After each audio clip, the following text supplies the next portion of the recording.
I am a sex machine.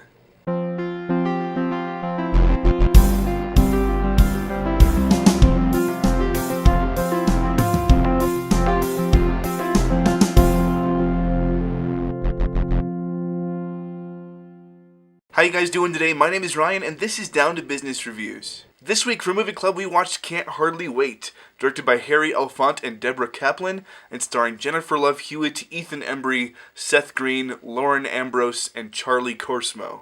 Can't Hardly Wait takes place entirely on the graduation night of a senior class at a crazy, unsupervised party. The main story follows the hopeless romantic Preston Myers as he's trying to muster the courage to finally talk to his dream girl named Amanda, played by Jennifer Love Hewitt. There are also several other plots going on at the same time, most of which involved getting drunk or getting laid. Can't Hardly Wait is one of those 90s comedies that often gets lumped together with like the American Pie films. It's billed as one of those, coming-of-age comedies, but I think the most compelling aspect of this film is that it is a bottle movie. A bottle movie is a film that takes place entirely or primarily in a single location. With a few exceptions, most of this film takes place at one house, at one party, with one group of people.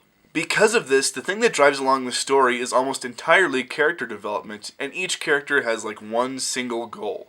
Preston wants Amanda, Denise wants to be loved, Kenny wants to get laid, William wants revenge, and Mike wants glory.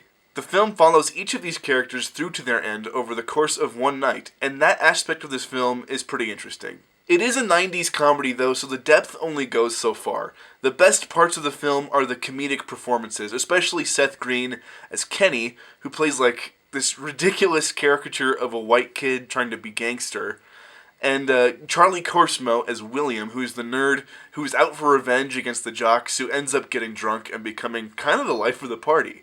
He was the kid from Hook, by the way, if you looked familiar. Jennifer Love Hewitt plays the unattainable beauty Amanda that Preston so pines for, with enough, doe-eyedness that she halfway convinces you that she's not totally inhuman. I might be in the minority, but I actually found the character of Denise, played by Lauren Ambrose, to be a more attractive person, both, literally and as a character. It doesn't hurt that she kind of reminds me of my wife, but with more 90s hair.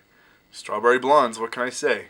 Alright, let's talk about some right and wrong. The first thing this film did right, it has the 90s aesthetic all over it. From the soundtrack to the fashions. If you're into 90s comedies, I'm sure you will dig this film. For being a comedy, the cast is actually not that terrible.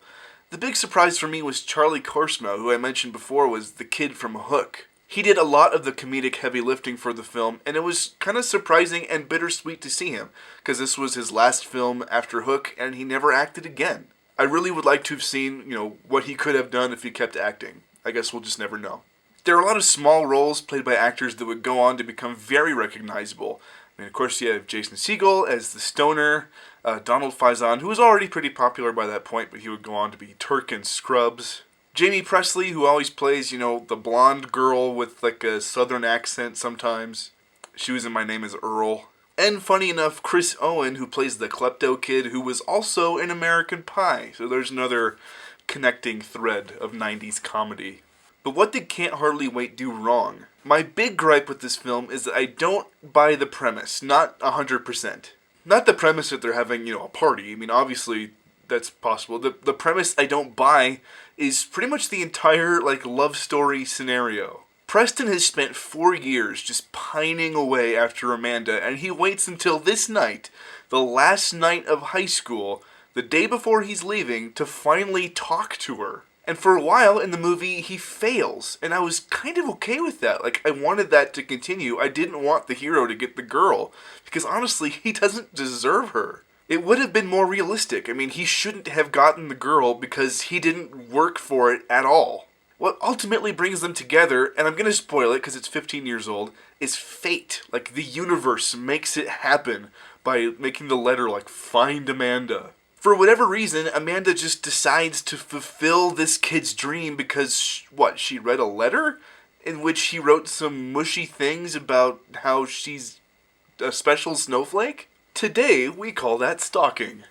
Preston, come on, grow a pair. He didn't even talk to her for 4 years. So what if she had a boyfriend? You can't talk to her? He doesn't deserve her just because he admired her from a distance for 4 years. It's not like he paid his time and she owed it to him. And then there's that bizarre love that blooms between Denise and Kenny that pretty much is describing the love scenario that if you take two people and stick them together for long enough, they fall in love. Maybe some people get lucky that way, no pun intended, but that just seems like crap too. Overall, Can't Hardly Wait isn't an unfunny movie, and there are some memorable scenes. It's not as profound of a love story as some people make it out to be, and it's not a film that I see myself rewatching anytime soon. Also, did a UFO abduct those two nerds at the end? Was the ending of the movie just not good enough that they had to slap on some idiotic thing like that? Can't Hardly Wait gets a C, and for the love of God Movie Club, someone pick a decent movie soon. My question for you this week is, what do you think of bottle movies, and do you have any favorites? One that comes to mind for me is Alfred Hitchcock's The Rear Window. Obviously, that is a much more dramatic film than Can't Hardly Wait. That's it for this week. Thank you so much for watching. I really do appreciate it. If you liked anything that I was rambling on about, please leave a comment down below, answer that question. Like and subscribe if you really liked it. If you didn't know, I do these reviews for SourceFed Nerds Movie Club, which airs every Saturday on their channel. Sometimes I get featured, sometimes I don't. Either way, it's a lot of fun.